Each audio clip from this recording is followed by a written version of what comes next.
सर्वांना जय जिजाऊ। प्रथमतः हे निवेदन दिलेलं आहे ते तीळ वडा याच्या संदर्भात आम्ही ते निवेदन दिलेलं आहे। आणि ते निवेदनामध्ये सगळ्यात महत्त्वाचे विषय आहे तो जो ब्ल्यू लाईन झालेली आहे। ब्ल्यू लाईनमुळे आमच्या घरांचं अस्तित्व नष्ट होणार आहे आणि ब्ल्यू लाईन जर वाढली तर भविष्यात आम्हाला कुठलेही स्कीम किंवा घर बांधताना नगरपंचायत आम्हाला परवानगी देणार नाही आणि याच्यासाठी आम्ही हे निवेदन देण्यासाठी आलेलो आहे। आणि ब्ल्यू लाईन जर झाली, आमचे पूर्वज म्हणजे आमचे आजोबा असतील, बरेच वर्ष झाले ते राहतात, त्यानंतर आम्ही राहतोय, आज तागायत आम्हाला कुठलाही पुराचा कोणताही धोका झालेला नाही। यासाठी आम्ही प्रशासनाला निवेदन दिलं की ब्ल्यू लाईन ही शक्यतो जितकी जास्त कमी करता येईल या संदर्भात आम्ही निवेदन देतोय।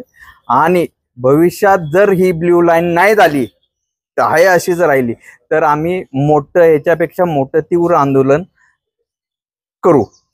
आज शशिकांत शिंदे साहेब यांनी विधान परिषद सदस्य यांनी जो विधान सदस्य यांनी जो आज सूचना क्रमांक 99 मध्ये जी लक्षवेधी मांडली, त्या लक्षवेधीमध्ये कोरेगाव तिळगंगेचा प्रश्न उपस्थित केला। खरं तर अत्यंत आहोपाव करून तिळगंगेचं त्यांनी तिथं विषय मांडला। खरं तर कोरेगाव शहराला सगळ्यांना माहिती की तो पहिल्यापासून हा कोरेगावचा ओढा होता। कालांतराने आम्ही त्याला तिळगंगा म्हणून सगळ्यांनी कोरेगाव शहरवासियांनी त्याला म्हणायला लागलो।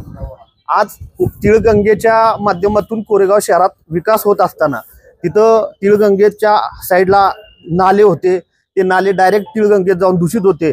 ते आज साईडनं त्याला अंडरग्राउंड नाले आम्ही तयार केले, फुटपाथ तयार करायचं काम चाललं असताना मुद्दाम हा विकास निधी कुठंतरी खो घालण्यासाठी हे सूचना मांडली गेलेली आहे। आणि नक्कीच ह्याचा त्रास कोरेगाव शहरवासियांना बसणार आहे। खरं तर कोरेगाव शहराची रचनाच ही तिळगंगेच्या नदीच्या कडेला आहे। त्यांनी वेगळ्या पद्धतीने ह्या सूचना मांडून भविष्यातल्या कोरेगाव शहराच्या विकासाला खीळ घातली आहे। ह्याचा आम्ही कोरेगाव वासीय आणि कोरेगाव विकास आमची आत्ताची आघाडी एक स्थापन झालेली आहे, त्यांच्या मार्फत सगळ्यांनी निषेध केलेला आहे आज। आणि कलेक्टर साहेबांना ह्या आमच्या असणाऱ्या अडचणींच्या संदर्भात तुम्ही लक्ष घालून योग्य ती मार्ग काढा आणि आम्हाला ह्या तिळगंगे नदीच्या विकास निधीला जो खो घालणारे आहे त्याला आमच्या बाजूनं सहकार्य करा ही एक निवेदन देणं। आणि कोरेगावात विविध कामांना जे अडथळा कायम चालू आहे, त्याचप्रमाणे आज कचऱ्याचा प्रश्न जो कोरेगाव आमच्या प्रशासकीय लेवलला ज्या अडचणी येत आहेत त्यांच्यासाठी सहकार्य करण्यासाठी आम्ही सगळे कोरेगावातले ग्रामस्थ एकजुटीने आता तिळगंगा नदीच्या सोबतलच्या असतील आणि सगळेच असतील विकास, हे सगळेजण इथं आलो आणि आम्ही आता निवेदन दिलं।